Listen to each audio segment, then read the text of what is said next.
ಬಿದ್ದಿದ್ದು ಅಂತ ಜನಕ್ಕೆ ಏನ್ ಗೊತ್ತಾಗೋದು? ನನಗನ್ಸುತ್ತೆ ಇದೆಲ್ಲ ವಿರೋಧ ಪಕ್ಷದವರೇ ಕೆಲಸ ಅಂತ. ಅಲ್ಲೇ ಇಂಥ ಚಿಲ್ಲರೆ ಕೆಲಸ ವಿರೋಧ ಪಕ್ಷದವರೇ ಯಾರು ಮಾಡಕ್ ಸಾಧ್ಯ? ಈ ವಿಷಯವಾಗಿ ಇಮಿಡಿಯೇಟ್ ಆಗಿ ಅಸೆಂಬ್ಲಿನಲ್ಲಿ ವೈಟ್ ಪೇಪರ್ ತರಲೇಬೇಕು. ಸದ್ದು ಕಡೆ ಪಕ್ಷ ನಿಮ್ PTV-ನಲ್ಲಿ ಒಂದು ಓಪನ್ ಚರ್ಚೆ ಕರೀಲಿ, ನಾನು ವಾದಿಸ್ತೀನಿ, ನೋಡೋಣ ಇದಕ್ಕೆ ಯಾರು ಹೊಣೆ ಅಂತ. ಸದ್ದು ಮಹನೀಯರೇ, ಮಹಿಳೆಯರೇ, ನನ್ನ ಮಾತು ಕೇಳಿ. ಈ ವರ್ಷ ಎಲೆಕ್ಷನ್ಗೆ ದಯವಿಟ್ಟು ನನ್ನನ್ನೇ ಗೆಲ್ಲಿಸ್ಕೊಡಿ. ಈ ಬಡಾವಣೆಯಲ್ಲಿ ಇರತಕ್ಕಂಥ ಎಲ್ಲ ಕಾಮಗಾರಿಗಳನ್ನ ನಾನು ಮಾಡ್ಕೊಡ್ತೀನಿ. ಮಾಡ್ಲಿಲ್ಲ ಅಂದ್ರೆ ನೆಕ್ಸ್ಟ್ ಟೈಮ್ ನಿಮ್ಗೆ ಗೆಲ್ಲಿಸ್ಬೇಕಾದ ಅವಶ್ಯಕತೆ ಇಲ್ಲ.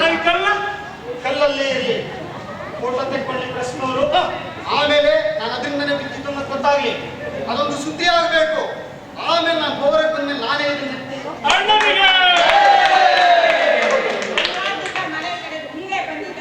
ಮಳೆಗಾಲದಲ್ಲಿ ನೀರೇ ಆಗ್ತಾ ಇದೆ. ಮಳೆಗಾಲದಲ್ಲಿ ದೂರಕ್ಕೆ ವಿಮರ್ಶೆ ಮಾಡಿ ಅದಕ್ಕೋಸ್ಕರ ಯಾಗ ಮಾಡಿಸ್ತಾ ಇದ್ದಾರೆ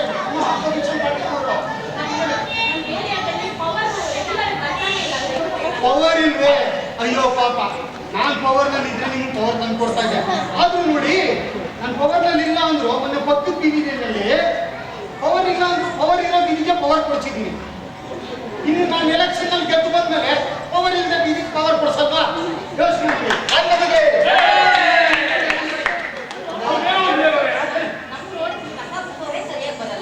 ಎಲ್ಲಿ ಕುಡಿಸೋಣ? ಈ ಬಡಾವಣೆಯಲ್ಲಿ ಕುಡಿಸೋರು ಅಮೇಸ್ಟಿಂಗ್ ಕಂಡ್ಬಿಟ್ಟು ಕುಡಿಸ್ಕೊಂಡು ರಸ್ತೆಗೆ ದಿನ ಬೆಳಗ್ಗೆ 6 ಕಸ ಕುಡ್ಸಕ್ಕಾಕೋ ಗೊತ್ತಾಯ್ತಾ?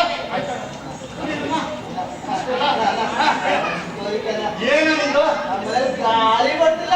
ಬೆಂಗಳೂರಿನಲ್ಲಿ ಕಟ್ಟಡ ಮಾಡಿ ನಿಮ್ಗೆ ನೋಡಿ, ಬಡಾವಣೆಯಲ್ಲಿ ಎಲ್ಲಾ ಕಡೆನೂ ಮನೆ ಮುಂದೆ ಒಂದು ಮರ ಗಿಡ ಹಾಕಿ ಗಾಳಿ ಯಥೇಚ್ಛವಾಗಿ ಹರಡೋಂಗ್ ಮಾಡ್ಕೊಡ್ತೀನಿ, ಆಯ್ತಾ? ಮಾಡಿಸೋಣ.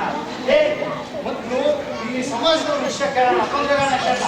ನಿಮ್ ಪ್ರಾಬ್ಲಮ್ ಇದ್ದೇನೆ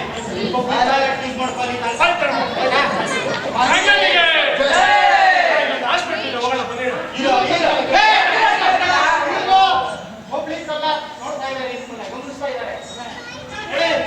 ಮಹನೀಯರೇ, ದಯವಿಟ್ಟು ನೋಡಿ, ಕೆಳಗಿಳಿದು ಬರಕ್ಕಾಗ್ತಾ ಇಲ್ಲ, ಈ ಕಲ್ಲಿಂದ ಎತ್ತಿದ್ಬಿಟ್ಟಿದೆ. ಇಲ್ಲಾಂದ್ರೆ ಇಂಡಿವಿಜುವಲ್ ಆಗಿ ಒಂದು ಓಟ್ ಕೇಳ್ತಾ ಇದ್ದೆ.